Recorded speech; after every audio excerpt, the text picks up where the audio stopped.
Yo, what's up, people? It's your boy, the Kryptonian, staying here bringing you a review for One Piece chapter 350. And this is one of these chapters where as soon as I read it, I have to put it down and pause for a little bit because there's a lot to go over. But at the same time, one of the stars for this chapter for me is Usopp. And I'm going to start with Usopp and Franky's conversation before I get into, how I feel about Kokoro just kind of showing up and looking over like the burning and everything. Like she's watching Water 7.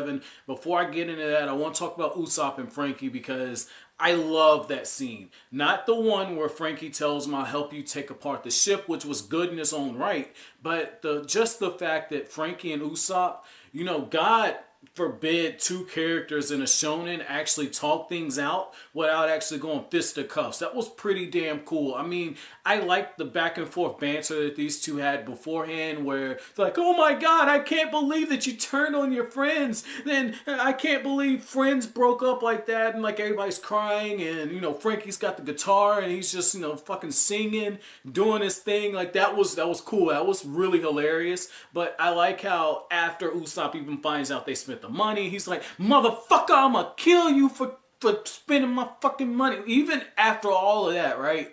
Usopp manages to talk to this dude and they're talking with a level head, and that was really, really big because I don't know about you, but if you spend my money like that after what they went through to get it, oh, I'm whooping somebody's ass. Like, hands down, somebody's getting their ass whooped. Like, I don't care who you are. So, for the fact that Usopp can even, after everything he's been through, walking away from his crew, putting hands on his brother and Luffy, having to try to fix this ship, which is like a attachment to his island, attachment to his relationship with Kaya, his bond with his father, because in a way he's following his father's footsteps. Like, Usopp has been through a lot, and so for Usopp to get to this point, it really feels like Oda once again just cemented the whole fact that if Usopp wanted to run his own crew of pirates, Usopp could easily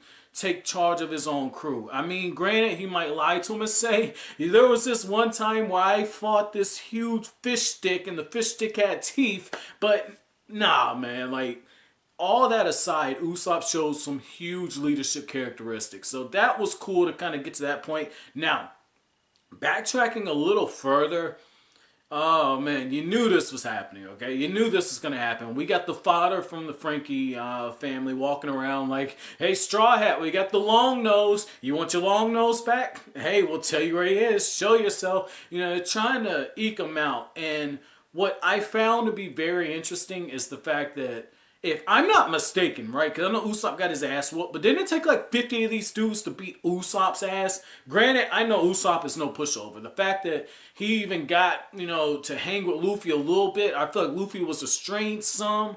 I don't feel like Luffy just went full out fisticuffs on him. Because at the end of the day, if Luffy wanted to one-shot Usopp, I think he could one-shot Usopp. I think that Luffy was just trying to get a better feeling for how Usopp felt and see if he couldn't reach him by putting hands on him. That's what I thought. So I say that to say, let's just say theoretically, in an alternate world scenario, okay?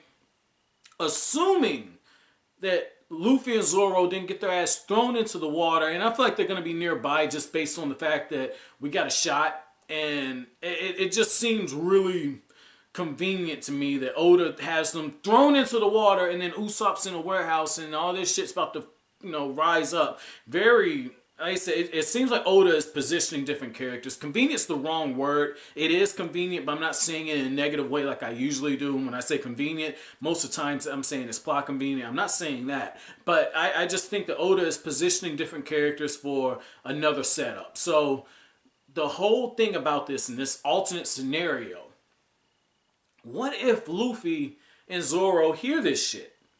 If it took that many of them to just beat up Usopp, what the fuck do you think Zoro and Luffy would do? It's just like, bitch, motherfucker, whatever, right? Whatever the derogatory term you want to use, right? You mean to tell me that they're not gonna get the answers out of them easily? Like probably mollywop one of these dudes and then just move on with it, right? So I don't know what these dudes were thinking, okay? I don't think they were thinking at all.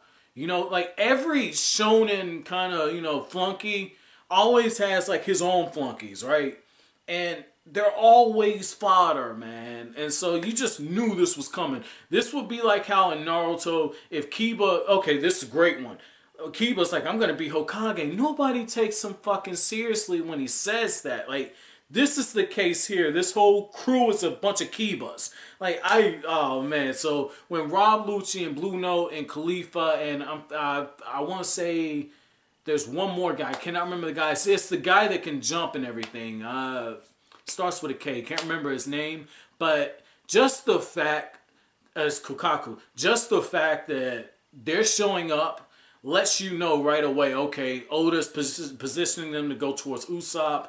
They're going to get to Franky. That was their goal.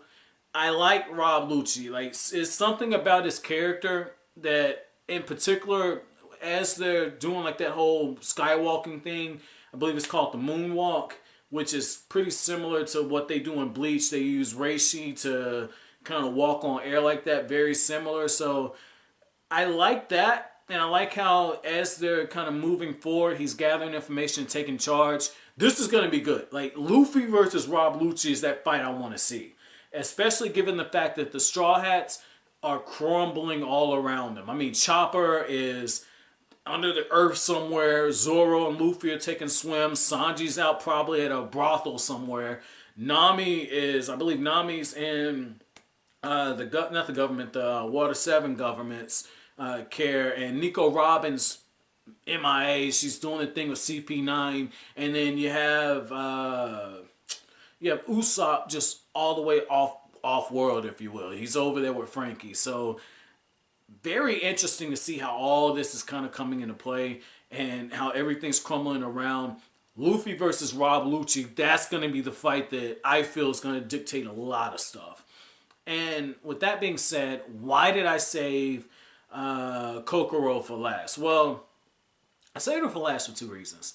You know, a lot of times when you write, I've said more than once that it's very important to have a character who can provide an outside perspective. And when you get to points like this in the story, and it's not so much like the hero's journey or the hero's descending to hell, this is one of those things where Luffy is at that crossroads, and it's more dealing with Nico Robin. We need Kokoro to show us that, hey, you know, like, this was going to happen regardless. Like, Luffy and his crew, they were just the catalyst that made all this shit happen. Because the way that she's talking makes it seem like she knew that Water 7, it was a matter of time before all this shit went up in the flames. Because one of the things she says is that Iceberg has been hiding some nasty shit here. So just having that character provide that outsider perspective, it lets you know, like, look, like, Luffy's not completely at fault. It's just that Oda's using him to kind of make a bigger about as far as what it means to be human. Because one of the things that we are seeing in this is just how fickle governments and alliances can be. You know, all it takes is one small thing to throw everything into chaos, and this is where good leadership comes into play. And so by having all of this take place, Iceberg, failed assassination attempt, everybody's up in arms. And then you got CP9 operating in the shadows. That's all it takes is one small thing. And I feel like Kokoro was needed to kind of make that commentary. And with the zero fucks given attitude, man, like, to have that commentary where, you know, I believe it's her and it's somebody else who's, you know, having the drink and they're just watching this shit burn. And that was really good. I believe that's one of the opening shots for this chapter. And if I'm not mistaken, the last chapter ended with everything up in the flames. That's just that very good transitioning. Very good. Now, I want to make a small thing. You know, I've thought about just making a separate video on this. Not going to make a separate video on it.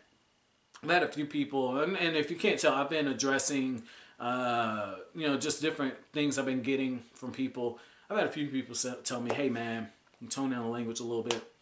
And to that I'll say this. If you pay attention to the videos where I'm talking in front of the cam like this, I'm talking off cuff. I don't have a script in front of me. So from time to time, you are going to get like some videos where, you know, I'm going to use some explicit language and everything, because you're getting my direct thoughts right after reading the chapter, man. Like, that's what you're getting. You know, this is about experiencing One Piece from the very beginning.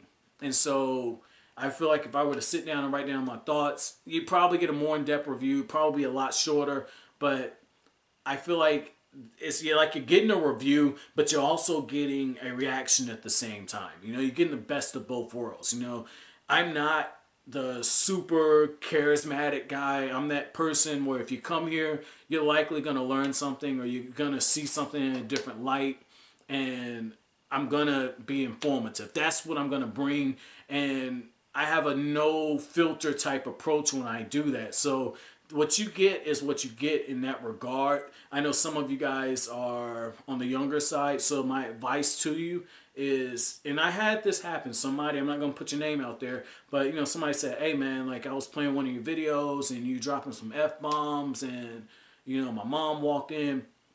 Dude, I totally understand that. And so I would say this, if it's possible to listen with headphones on, I would listen with headphones on. I would just cut the volume down. Like, that's just what I would do. But overall, very good chapter. Sorry about that PS moment right there.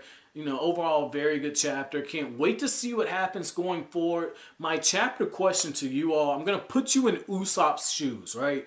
If you were Usopp and you found out that the ship couldn't be repaired, what would you do? And also, because you're hearing it from Franky, and Franky wants to demolish it. And also, this is another question I have, okay? If I'm not mistaken, in Skypiea, didn't somebody show up and fix the ship? So my question is, since we're so far out of Skypiea, and we got one of the guys from Skypiea, from Angel Island, you know, one of the guys with the wings, he's in Alabasta. Couldn't that guy that fixed the ship, because again, it just seems convenient, couldn't that guy who fixed the ship be nearby and just magically fix the Going Merry, or is it too far? Is it too far gone? Let me know down in the comment section below. So again, it's a two-part question. But as always, guys, if you like anything I had to say, hit that like button, as it really helps out the channel. Don't forget to subscribe if you're new. Don't forget to share. Thank you for watching Kryptonian Saying, guys. Have an awesome day.